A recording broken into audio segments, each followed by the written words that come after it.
Another of the convention question in store has been associated with the problems of erosional surfaces and explain the methods to identify them with suitable diagrams. Well, all in all, it is convention, but at the same time pretty complicated, largely because it is expected that in this case, anyone who has asked this question, they are expecting that the students must be at a post-graduation level and that they have ample amount of a time for the purpose of answering this question. In 150, 200 words, this is a very, very difficult answer to give. This is largely because of the last sentence, identify them. There is different methods to identify them with suitable diagrams. Now, in some of these places, you have to essentially shun the question as well because you don't want to make mistakes. So, only for the purpose that you don't want to make too many mistakes, that's the reason why you are going to be shunning this part. But we're going to talk about this general approach in this case. The approach is, of course, is going to be conventional. It's mark switching because you can make the diagram of at least 4 or 5 different type of erosion surfaces as well. And that's the reason it can go to be mark switching. But it cannot be mark switching if it is that in the process of drawing this diagram, you can go to misinterpret the question and you can go to make thousands of mistakes in it also. The approach is sticking to answering the question. That is what is going to be more important. That is the problems related to the identification of it. And that's the approach. And of course, the other approach is going to be with the comprehension of the topic in this case. So with this approach, we go on to move away from the question to focus on the answer. So erosion surfaces, any surface that is going to be formed by erosion or either it is going to be constructed by lava flow, sediment deposition or displacement or anything associated with it going to be called by the name of an erosion surface. And when we go to be talking about this part, you will go to understand that is if there has been lava flow and that has been exhumed, it has been cut, and then the lower surface has got itself exposed onto the surface. That is an erosion surface. Erosion surface is also going to be some of those areas which have seen deposition of the sediments as well. And there has been some fault in this case. What fault has done is that it has revealed the underlying surface all in all.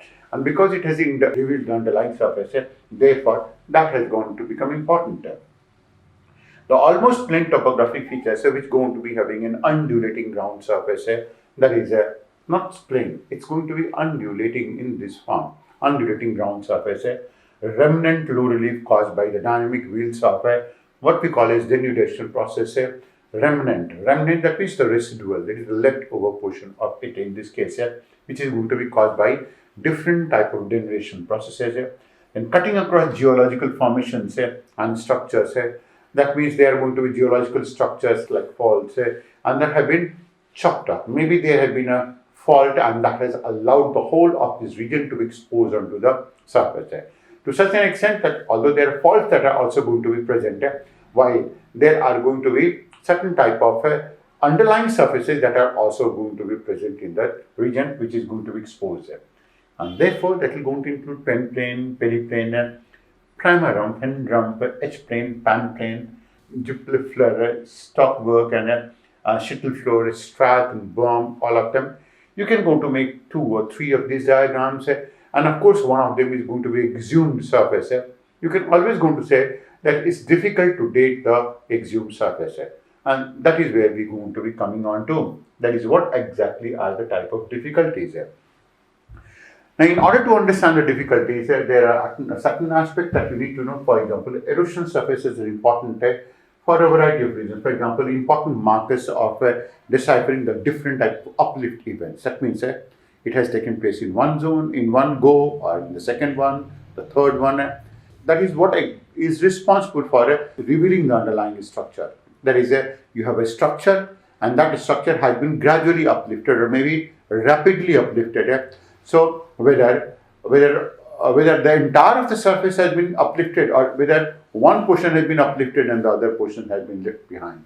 That is, erosion surface are important indicators of that part. And then absolute time scales for the event and erosion can be given by correlationship with the geology, but then the relative time scale in this case goes on to be equally significant.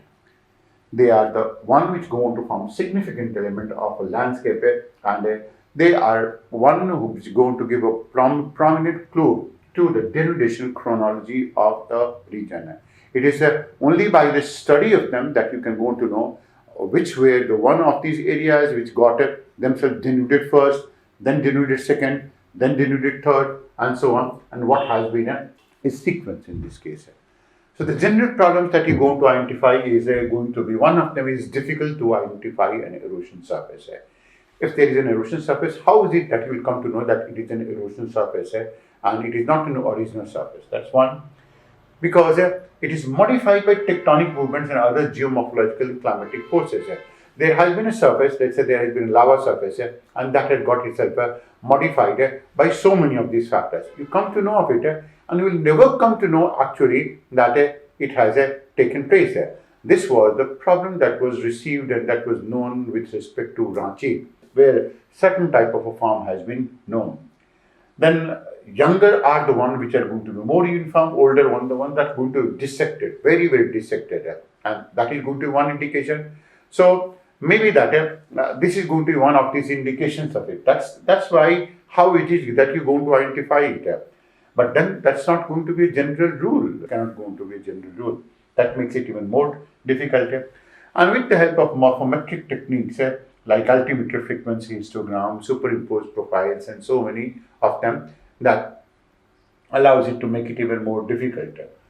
Other difficulty has been associated with the dating of the erosion surface, like the time correlation of other surfaces with known history. That is, other surfaces, that means in the whole of this region, you're going to know there are certain surfaces which have a known history, and what exactly is the time correlation with this zone, with this surface. Then geological unconformity. When we are going to be talking about geological unconformity, there is a good number of geological features may be buried under thick sediment cover. How is it that you're going to know that? That is again going to be a difficulty. Maybe there has been a lava flow and that has been buried comprehensively under a good amount of a sediment load. That makes it difficult to date it also. The interpretation of the sequence of sedimentation in the adjoining area. Maybe some sedimentation has been by aeolian agents, by winds, some of them by water, some of them maybe by glaciers, and that makes it all difficult. And of course, it is going to be deciphering drainage patterns is going to be difficult, and evolution of a reconstruction of the evolutionary history.